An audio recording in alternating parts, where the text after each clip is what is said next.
The ashes were still warm when Detective Morrison knocked on my door.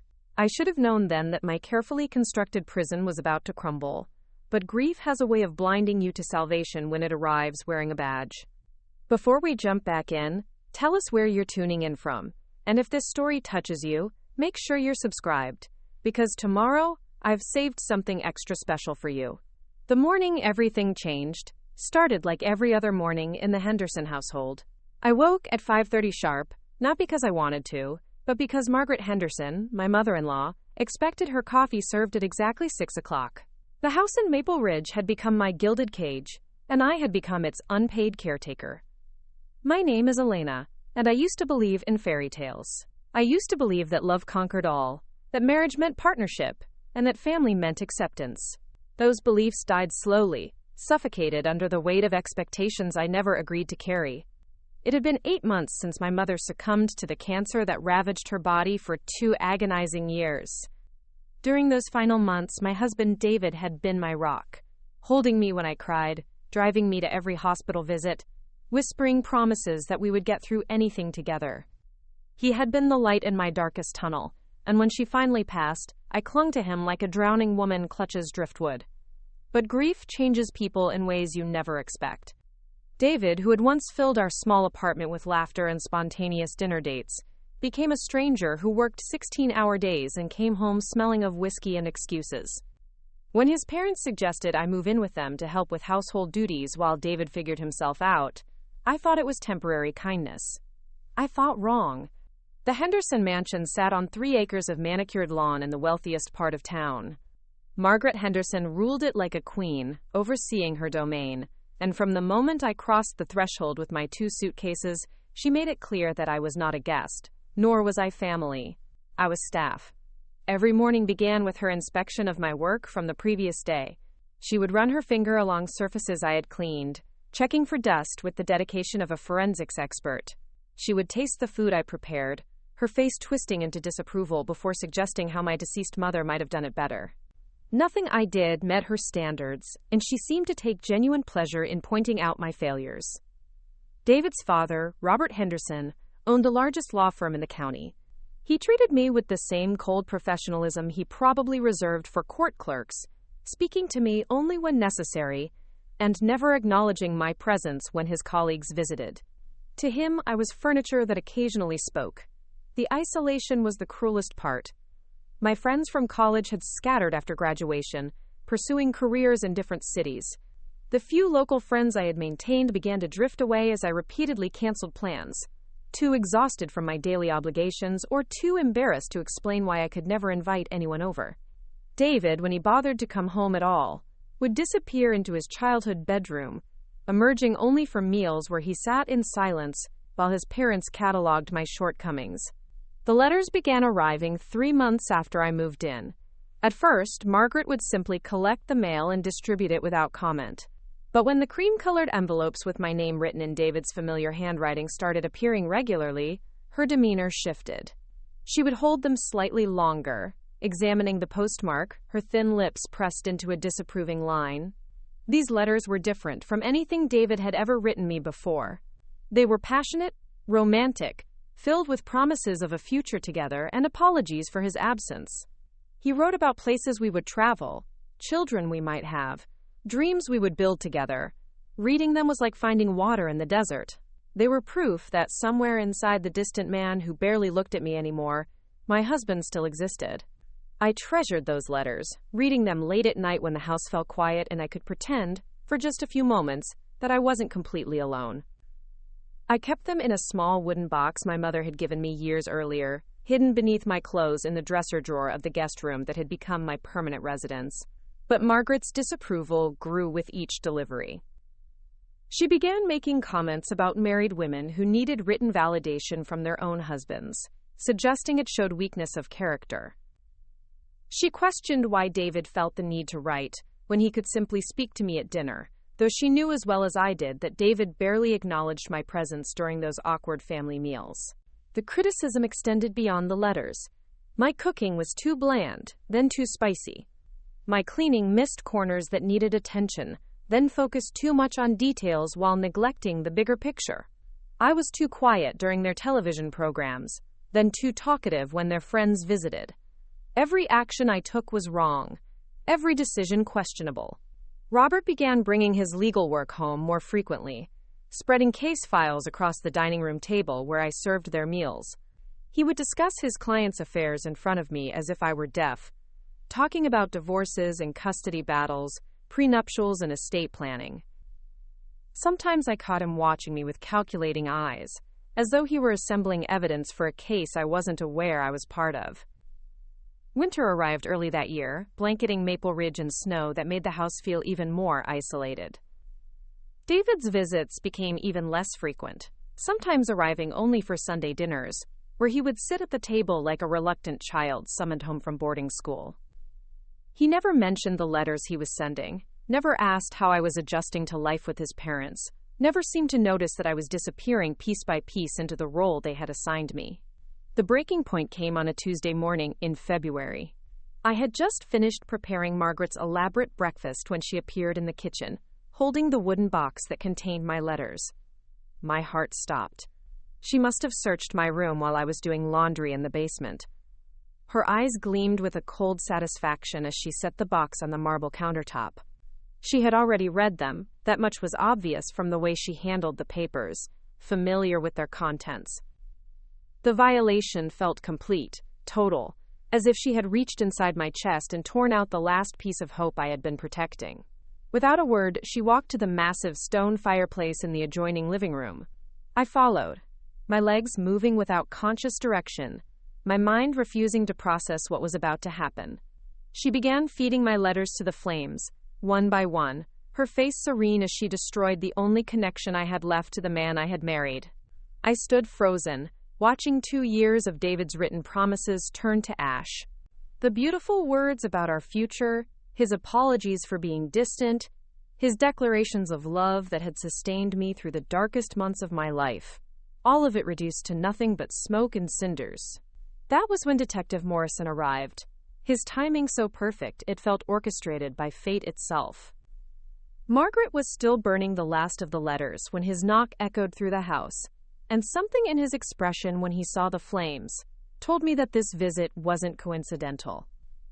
The ashes were still warm, and suddenly, everything I thought I knew about my marriage, my husband, and my place in the Henderson family was about to change forever.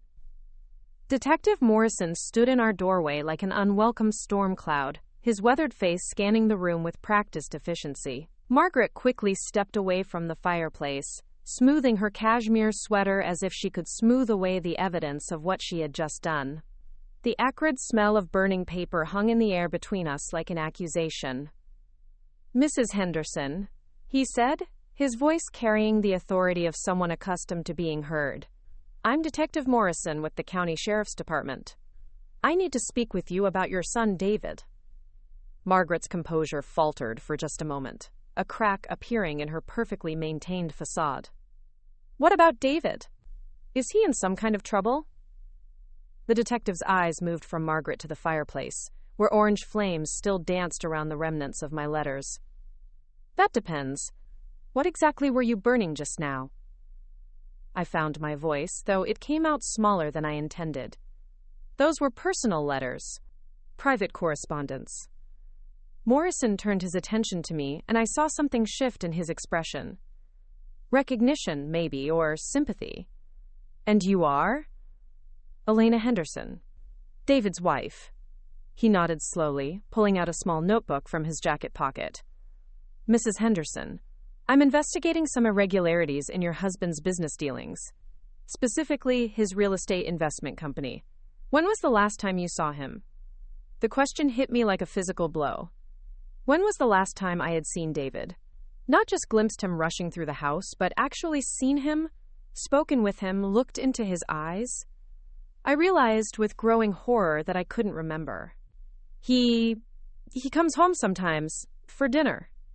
My voice trailed off as I realized how pathetic that sounded. Margaret stepped forward, her protective instincts kicking in despite her usual disdain for me. "Detective, my son is a busy man.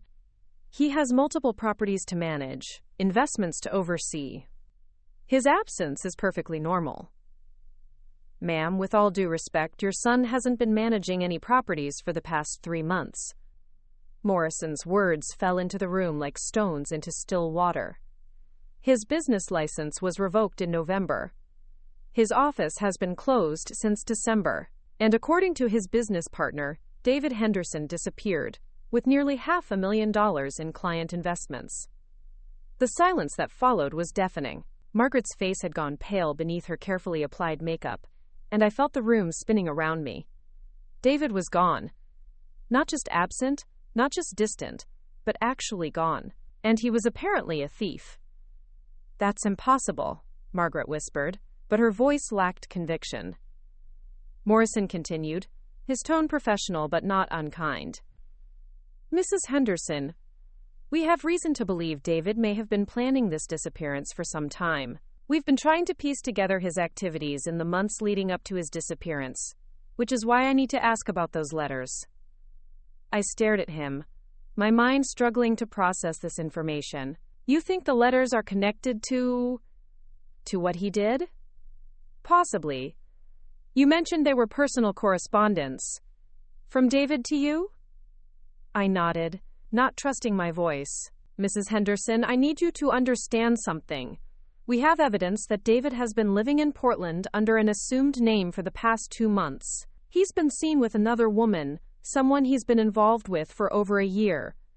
The letters you received. He paused, seeming to choose his words carefully. We believe they may have been part of an elaborate deception to keep you from looking for him while he finalized his escape plan. The room tilted on its axis. Portland. Another woman.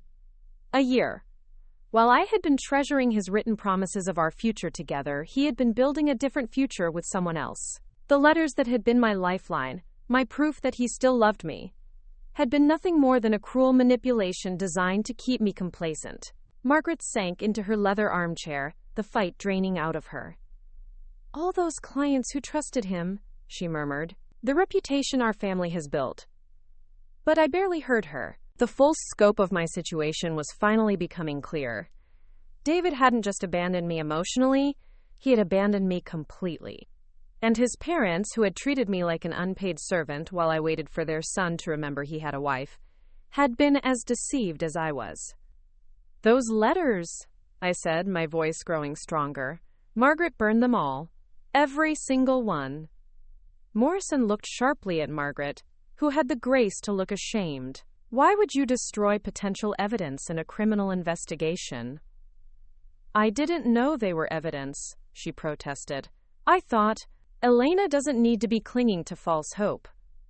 A woman should have dignity. The detective's expression hardened. Ma'am, those letters could have contained information about David's whereabouts, his plans, maybe even details about the stolen money. You may have just destroyed crucial evidence in a felony case. I watched Margaret's face crumble as the reality hit her. In her petty cruelty, her need to control and diminish me, she had potentially helped her own son evade justice. The irony was almost too perfect to believe. There might be copies, I said suddenly, remembering something. David always wrote his letters on his laptop first. He told me once that he liked to perfect his thoughts before committing them to paper. Morrison's interest sharpened immediately. Do you have access to his laptop? It should be in his room upstairs. Margaret never let me clean in there, said it was too personal. I looked at my mother-in-law, who was staring at her hands folded in her lap. But I know where he kept it. As we climbed the stairs to David's childhood bedroom, I felt something shifting inside me. For months, I had been living in limbo, waiting for a man who was never coming back, serving his parents out of some misguided sense of duty to a marriage that had been a lie. But now, walking behind Detective Morrison, I felt purpose returning to my life for the first time since my mother's death. David's room was exactly as he had left it, down to the clothes draped over the chair and the coffee mug with dried remnants on his nightstand. But Morrison went straight to the desk, where David's laptop sat closed and dusty. I'll need a warrant to search this thoroughly, he said, but if you're willing to let me take a quick look. I nodded without hesitation. I wanted answers. I needed to know how long I had been living a lie. The laptop whirred to life, and Morrison's fingers moved efficiently across the keyboard. After a few minutes, he looked up with an expression that mixed satisfaction with sympathy. "Mrs. Henderson, I need you to prepare yourself for what I'm about to tell you."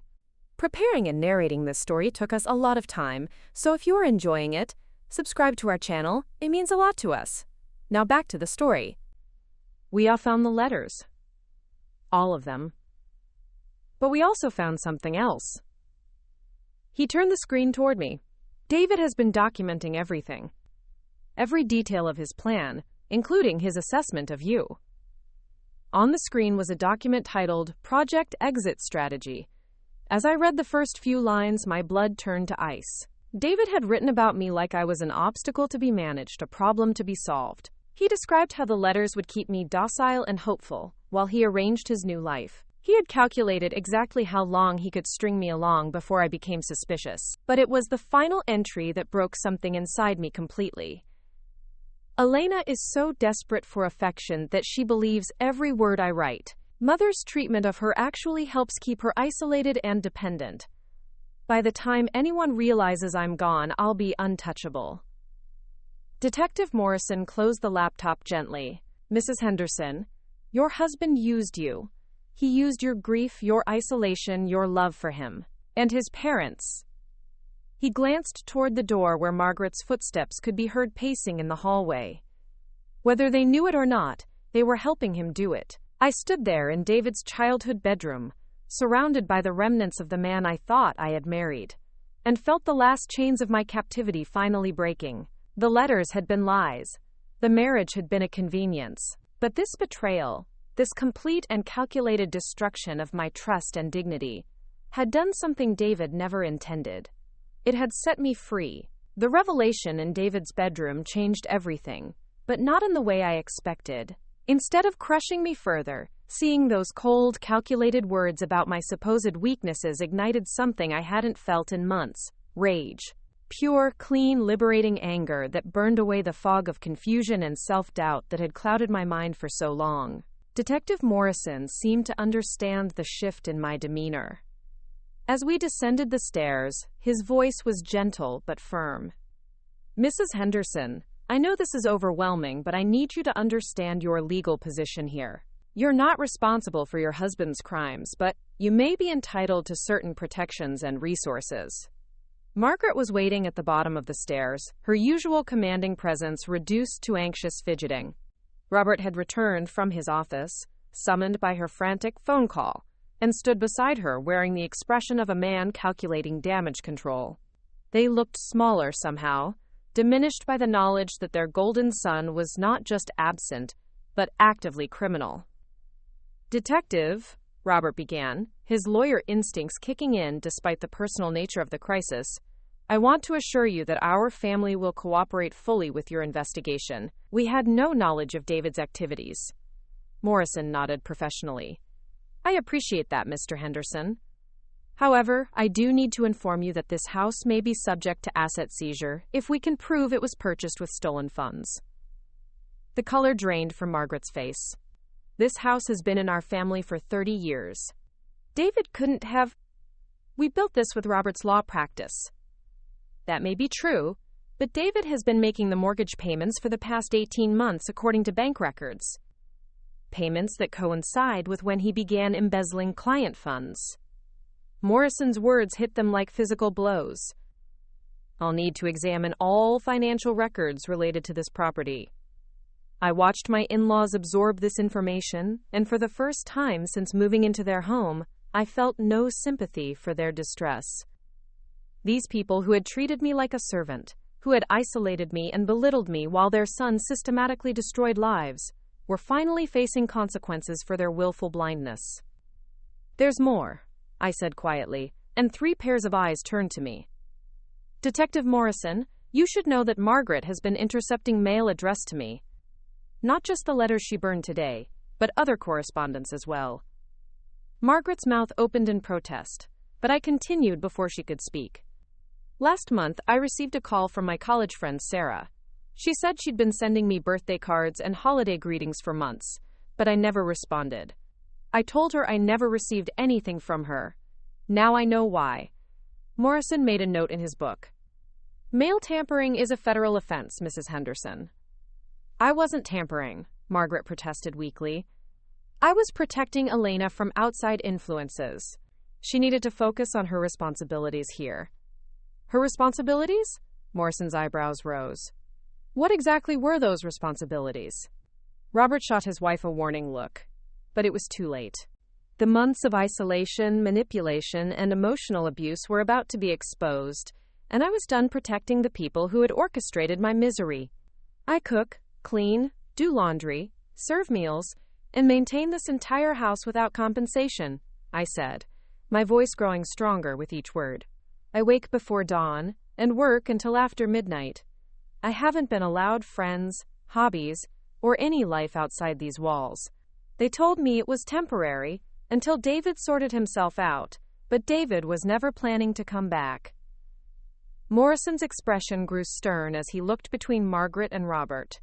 Mrs. Henderson, are you saying you've been providing unpaid domestic labor under false pretenses? She's our daughter-in-law, Robert interjected quickly. Family helps family.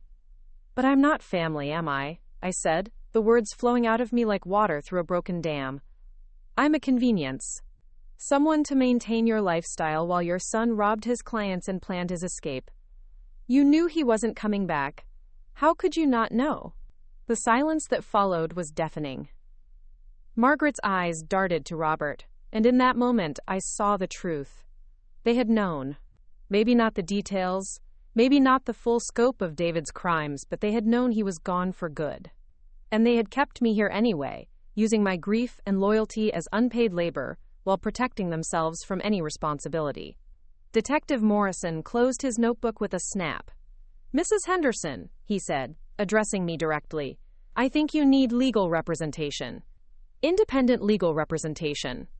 She doesn't need a lawyer, Robert said quickly. This is a family matter. No, I said firmly, surprising myself with the strength in my voice. It's not a family matter anymore. Detective Morrison is right. I need my own attorney. Morrison reached into his jacket and pulled out a business card. This is Patricia Valdez. She specializes in cases involving financial fraud and domestic exploitation. She's helped other victims of similar situations. I took the card, and for the first time in months, I felt like I was taking control of my own life. Thank you. Elena, you're being dramatic, Margaret said, her voice carrying its old commanding tone. After everything we've done for you, this is how you repay us? Something inside me snapped completely. The months of verbal abuse, the isolation, the constant criticism, the burned letters, the lies about David, all of it crystallized into a moment of perfect clarity. Everything you've done for me? I laughed, and the sound was bitter and sharp. You've done nothing for me. You gave me a prison and called it generosity. You used my grief to turn me into your personal servant. And when I tried to hold on to the last connection I had with my husband, you burned it to ashes in front of me. I walked to the staircase and looked back at them, these people who had made my life a misery while their son planned his betrayal. I'm leaving. Today. And I'm never coming back. Margaret's composure finally cracked completely. You can't leave. You have nowhere to go. No money, no job, no family. You need us. No, I said, feeling a freedom I hadn't experienced since my mother's death. You need me. You need someone to clean your house and cook your meals and make you feel important. But I don't need to be that person anymore. Detective Morrison had been watching this exchange with professional interest. Mrs. Henderson, if you need assistance finding temporary housing, the Victim Services Division can help. Given the circumstances of your husband's abandonment and the potential financial crimes involved, you may be eligible for emergency support. The offer was a lifeline, but more than that, it was validation. Someone in authority was acknowledging that I was a victim, not a willing participant in this dysfunction. Someone was offering help without demanding servitude in return. I'd appreciate that, I said. As I walked upstairs to pack my belongings, I could hear Margaret and Robert arguing in hushed, desperate tones below. Their perfect world was crumbling, and for the first time, they couldn't blame me for their problems. Their son was a criminal. Their house might be seized. Their reputation was in ruins. And the woman they had depended on to maintain their comfort was walking away. In my room, I gathered the few possessions that truly mattered to me. My mother's jewelry, the photographs from before I married David, the books I had managed to keep despite Margaret's disapproval of my reading habits. Everything else could stay. I wanted no reminders of this place or these people. Detective Morrison was waiting by his car when I came downstairs with my suitcase. Margaret and Robert stood in their doorway, looking lost and elderly in a way I had never seen them before. "Mrs. Henderson," Morrison said as he loaded my bag into his car, "I want you to know that your cooperation in this investigation has been invaluable. David's laptop contained evidence that will help us track down the stolen funds and build a case for prosecution." I nodded, then looked back at the house that had been my prison. "Detective, one more thing. When you catch David, make sure he knows that the wife he thought was so easy to manipulate was the one who helped bring him down." As we drove away from Maple Ridge, I felt something I hadn't experienced in almost a year. Hope. The road ahead was uncertain, but it was mine to choose, and for the first time since my mother's death, I wasn't choosing it based on someone else's expectations or demands. I was finally free to choose my own life. 6 months later, I stood in the courtroom as David was sentenced to 8 years in federal prison for embezzlement and fraud. He looked smaller than I remembered, diminished by orange jail clothes and the weight of his crimes. When his eyes found mine across the crowded room, I saw something I had never seen before. Genuine surprise. He had never expected his docile, grieving wife to be the key witness in his prosecution. The stolen money had been partially recovered, enough to provide restitution to most of his victims. The house in Maple Ridge was indeed seized, forcing Margaret and Robert to downsize to a modest apartment across town. They had aged years and months, their social standing destroyed, along with their son's reputation. Patricia Valdez had been everything Detective Morrison promised, and more. She helped me understand my rights, navigate the legal system, and most importantly, rebuild my sense of self-worth. Through her connections, I found work at a nonprofit organization helping other women escape financial abuse. My own experience, as painful as it had been, gave me unique insight into how manipulation and isolation could trap someone in plain sight. I had my own apartment now, small but bright, filled with plants and books, and the kind of peaceful silence that comes from being truly alone rather than abandoned. The letters David had written, the ones I had treasured so desperately, seemed like artifacts from another person's life. I could barely remember the woman who had clung to those false promises while scrubbing floors for people who despised her. Sometimes I wondered what would have happened if Detective Morrison had arrived an hour later, if Margaret had successfully burned all evidence of David's deception. Would I still be in that house, waiting for a man who was never coming home? The thought terrified me more than David's betrayal ever could. Detective Morrison visited occasionally, updating me on the case and checking on my progress. He had become an unexpected friend, someone who had seen me at my lowest point and helped me find my strength. During one of these visits, he mentioned that Margaret had tried to contact me through the prosecutor's office, wanting to apologize and asking if I would visit her. I declined without hesitation. Some bridges are meant to stay burned. As I locked up the office that evening, I reflected on how completely my life had transformed. The woman who had once believed she needed others' approval to exist had discovered she was perfectly capable of creating her own happiness. David's cruel calculation had been wrong about everything, but especially about my strength. I was not docile, I was not desperate, and I was certainly not easy to fool anymore. The investigation had revealed that David's girlfriend in Portland knew nothing about his crimes or his wife. She was as much a victim of his deception as I had been, just a different kind. When she learned the truth, she cooperated fully with authorities, and even sent a letter apologizing for unknowingly participating in my husband's betrayal. That letter, unlike David's false promises, I kept. It reminded me that even in the darkest situations, there could be unexpected kindness from strangers, unexpected strength from within, and unexpected hope for tomorrow. Up next, you've got 2 more standout stories right on your screen. If this one hit the mark, you won't want to pass these up. Just click and check them out.